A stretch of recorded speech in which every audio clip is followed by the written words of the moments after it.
Hi guys, I saw John Carter from Mars last night, and I have to say that I found the movie very disappointing. You know, when I first saw this was coming out, this was the going to be the granddaddy of all action films and superhero films. You know, this was like one of the first sort of sci-fi action stories to ever be told by the writer Edgar Rice Burroughs, and this was going to be like a real faithful adaptation, and it was going to be a thrill ride all the way through. The thing is, it's not a thrill ride all the way through. There's a little bit of a ride, great big huge pauses of talking, and then a little bit more action, and then another great big long pauses of scenes of people talking, and then a tiny bit more action. And the story doesn't really get going until 50% into the film, and it's over long. It's like an hour too long. And I mean, the jargon and the mumbo jumbo, and this is unusual for me. I'm a big sci-fi fan. I like, a lot of sci-fi films.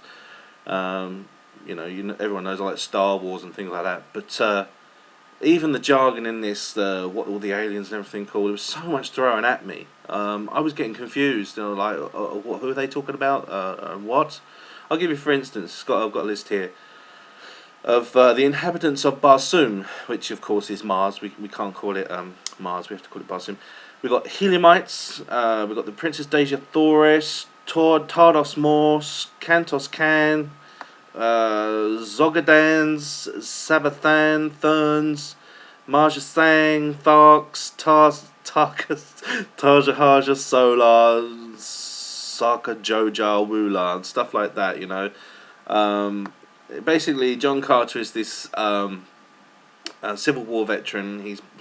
One thing's happened, and another thing's happened, and he's got transported to Mars.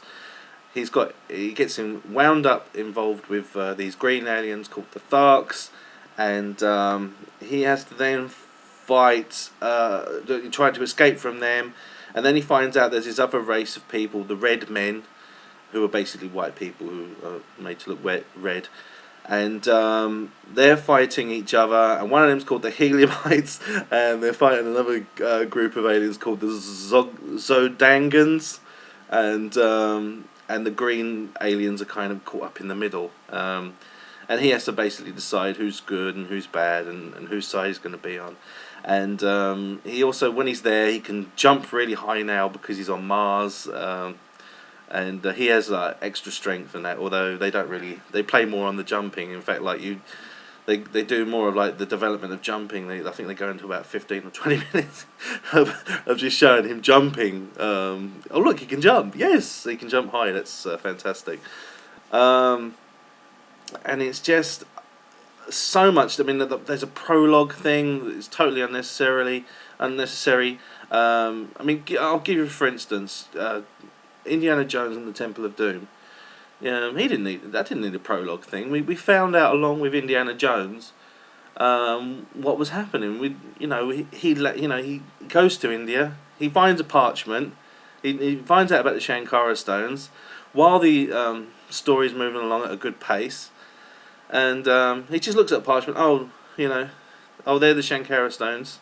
And we need to go and get them, and there's this great scenes explaining everything, and it doesn't dwell on it for too long, and then it moves along to the action, and we fully know why he's there, and who he's rescuing, and who he's helping out, and who are the bad guys. But so there's no need for all this prologue stuff. Just let us find out who the bad guys are along with the protagonist. And so, I mean, when he's captured by the green aliens at first. There's lots of this story being told to us by just people talking again. There's no real action to speak of. I'm waiting for him to finally choose a side and fight the enemy, and it takes forever. He's going. First of all, somehow he winds up with a princess, and there's no chemistry there whatsoever with him and this actress that plays the princess, because so much is going on. You're not really sure. It's just sort of waving over you, and you're getting bored as you're watching it. She's saying "Oh, help me! I don't want to be married to the evil bad guy." Actually, John Carter actually says what a lot of, I was thinking right from the start. Well, if if you love your people so much, just marry him. But in the end, that they wind up together, they fall in love, which there's no real reason for why that happens. He's just saying all the time, "I want to go home. I want to go home."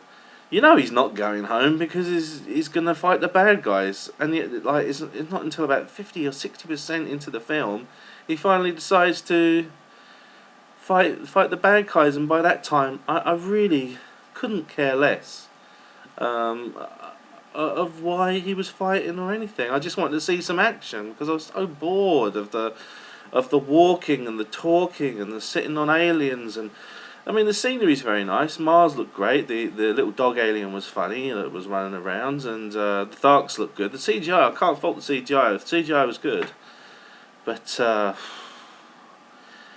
after all the jargon and the mumbo jumbo and the exposition of so much exposition and the lack of action, and I think this Prince of Persia's kind of suffered from the same thing. It really didn't pick up until like the last 15-20 minutes of Prince of Persia. I kind of feel the same way about this film. And why did they change the name? John Carter. If anything's going to bury the film, it's going to be that title. It's not really advertising it as a sci-fi movie. It's John Carter of Mars would have been so much better title. So I think the movie's doomed anyway.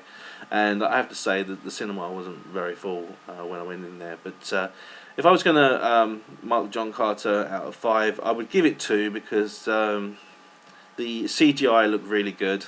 And when it did have a few action scenes, they were fairly decent. But the massive amount of time it took to finally get the movie going after 2.5 hours put me in an editing room. I'd have probably cut an hour out of that film and it would have been so much better.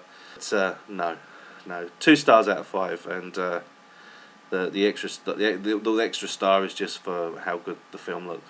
I'll catch you later.